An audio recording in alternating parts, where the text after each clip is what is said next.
इस सेशन में हम जानकारी लेने वाले हैं नेक्स्ट टाइप वेरिएबल की, जो कि है लोकल वेरिएबल्स। लोकल वेरिएबल्स का मतलब है जो वेरिएबल्स किसी पर्टिकुलर मेथड के अंतर्गत डिक्लेयर करवाए जाएं। यदि आप किसी वेरिएबल को किसी पर्टिकुलर मेथड के अंतर्गत ही डिक्लेयर करवाते हैं तो वो केवल तभी तक अवेलेबल रहता है जब तक वो मेथड रहता है। जैसे ही मेथड ख़त्म हो जाता है तो वो लोकल वेरिएबल भी अपनी एग्जिस्टेंस से हट जाता है, अर्थात वो भी आपके पास मेमोरी में अवेलेबल नहीं रहता। मुख्यतः यह आपके पास मेथड्स में लोकल वर्कआउट के लिए वेरिएबल डिक्लेयर किए जाते हैं। इसको एग्जांपल के द्वारा अच्छी तरह से समझा जा सकता है। जैसे यहाँ अभी हम एग्जांपल देखें, क्लास कार हमारे पास है, नीचे की तरफ एक सेट स्पीड एक मेथड दिया गया है। इस सेट स्पीड मेथड के अंतर्गत एक वेरिएबल डिक्लेयर किया गया है, इंटीजर लोकल वेरिएबल। ये जो लोकल वेरिएबल है ये यदि आप ध्यान दें तो इस पर्टिकुलर मेथड के अंतर्गत डिक्लेयर है, अर्थात इसकी कॉरस्पॉन्डिंग्स ब्रैकेट जो हैं वहाँ तक इसकी अवेलेबिलिटी रहती है। जैसे ही आप इस ब्लॉक से बाहर जाएंगे इसकी अवेलेबिलिटी ख़त्म हो जाएगी और इसको आप प्रयोग नहीं कर पाएंगे। यदि हम इसको प्रैक्टिकल एग्जांपल में देखें तो लोकल एग्जाम्पल डॉट जावा के नाम से हमारे पास फाइल अवेलेबल है। आइए हम प्रैक्टिकल एग्जांपल में देखते हैं कि लोकल वेरिएबल्स है क्या और किस प्रकार से प्रयोग किए जा सकते हैं। यहाँ मेरे पास ऑलरेडी एक एग्जाम्पल अवेलेबल है, लोकल एग्जाम्पल डॉट जावा। यदि आपके पास ये अवेलेबल नहीं है तो आप एक्सरसाइज फाइल्स पर जाकर इसे ओपन कर लें। मेरी क्लास का नाम लोकल एग्जाम्पल है और इसके अंतर्गत एक वेरिएबल जो कि इंस्टांस वेरिएबल है INS var के साथ डिक्लेयर किया गया है। यह एक इंस्टांस बेस्ड या ऑब्जेक्ट बेस्ड वेरिएबल है जो हमने सबसे पहले टाइप का वेरिएबल किया है। अब हमारे पास यहाँ पे दो मेथड अवेलेबल हैं, फर्स्ट और सेकेंड। फर्स्ट वेरिएबल में एक लोकल वेरिएबल क्रिएट किया गया है जिसमें 20 असाइन किया गया है और सेकेंड मेथड में एक लोकल वेरिएबल 2 डिक्लेयर किया गया है।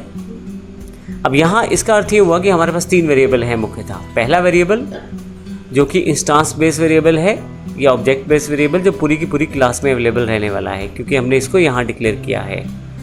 उसके अलावा हमने 2 वेरिएबल और डिक्लेयर किए हैं फर्स्ट और सेकेंड मेथड के अंतर्गत। पहले वाला लोकल वेरिएबल 1 जो कि फर्स्ट मेथड के अंतर्गत चलेगा और दूसरे वाला लोकल वेरिएबल 2 जो कि सेकेंड मेथड में ही चलेगा।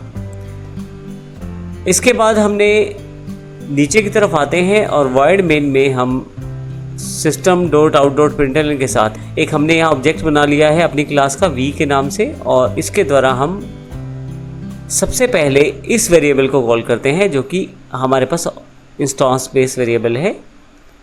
यदि मैं इसे एग्जीक्यूट करूं और यहाँ देखूं तो मेरे पास अवेलेबल है आउटपुट 10 के रूप में क्योंकि इसकी वैल्यू 10 थी। क्योंकि ये ऑब्जेक्ट बेस या इंस्टांस बेस वेरिएबल था तो इसको मैं डायरेक्टली यहाँ कॉल किया है मैंने और इस ऑब्जेक्ट के साथ v ऑब्जेक्ट के साथ इसे इंस्टांशिएट करके v ऑब्जेक्ट के साथ मैंने इसे कॉल किया है। परंतु यदि मैं यहाँ लोकल वेरिएबल को यहाँ कॉल करना चाहूँ तो क्या कर सकता हूँ, आइए देखते हैं। लोकल वेरिएबल 1 अब यही मैंने यहाँ पे कॉल करने की कोशिश की है और यदि देखें तो यहाँ पे एक एरर पहले से ही अवेलेबल हो गया है, local variable 1 can not be resolved और इज़ नॉट अ फील्ड, अर्थात यह एक वेरिएबल एग्जिस्ट ही नहीं कर रहा। क्यों नहीं एग्जिस्ट कर रहा? क्योंकि जैसे ही आपने इस वेरिएबल को यहाँ डिक्लेयर करवाया था तो यह केवल इस बाउंड्री के अंतर्गत ही अवेलेबल हो पाएगा और यहीं पे चल पाएगा। जैसे ही मैं इस ब्रैकेट से बाहर आकर जैसे कि स्टैटिक वॉइड मेन में इसे प्रयोग करना चाहता हूँ तो नहीं हो पाएगा। इसी कारण से इन्हें लोकल वेरिएबल्स कहा जाता है क्योंकि इनकी जो एग्जीक्यूशन की जो स्कोप रहता है वो केवल अपने मेथड या ब्लॉक तक ही अवेलेबल रहता है। लोकल वेरिएबल 1 जो है वो फर्स्ट मेथड के अंतर्गत ही चल पाएगा, इसको मैं कहीं भी और प्रयोग नहीं कर पाऊँगा। जैसे कि मान लीजिए मैं इसको कॉपी कर लेता हूँ और यहाँ नीचे आकर सेकेंड मेथड में इसे कॉल करने की कोशिश करता हूँ तो आप देखेंगे यहाँ पे भी एरर अवेलेबल है, can not be resolved to a variable. क्यों? क्योंकि इसका स्कोप सिर्फ फर्स्ट तक था, जैसे ही मैं इसे सेकंड में प्रयोग करना चाहता हूं तो इसे प्रयोग नहीं कर पाऊंगा।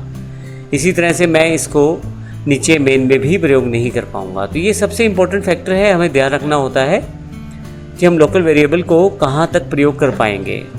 इसी तरह से सेकंड जो मेरे पास मेथड है इसमें मैंने एक लोकल वेरिएबल 2 डिक्लेयर करवाया है, ये भी केवल इस ब्लॉक के अंतर्गत ही चल पाएगा। अगर मैं इसको नीचे कॉल करना चाहूँ ऑब्जेक्ट के साथ तो इसे भी कॉल नहीं कर पाऊँगा क्योंकि ये भी सेकंड मेथड के साथ ही जुड़ा हुआ है और इसे बाहर इसे एग्जीक्यूट नहीं किया जा सकता।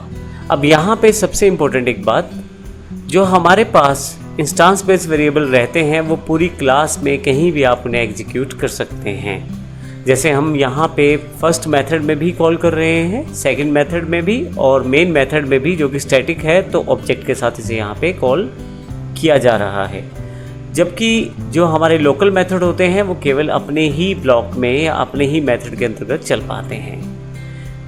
तो इस सेशन में हमने लोकल वेरिएबल्स की जानकारी ली। अगले सेशन में हम जानकारी लेंगे किस प्रकार हम पैरामीटर वैल्यूज़ का प्रयोग करते हैं और पैरामीटर वेरिएबल्स का प्रयोग करते हैं। वो खुद भी एक लोकल वेरिएबल ही होते हैं, लेकिन हम इसका प्रयोग करना सीखेंगे, किस प्रकार से इसका प्रयोग किया जाता है। धन्यवाद।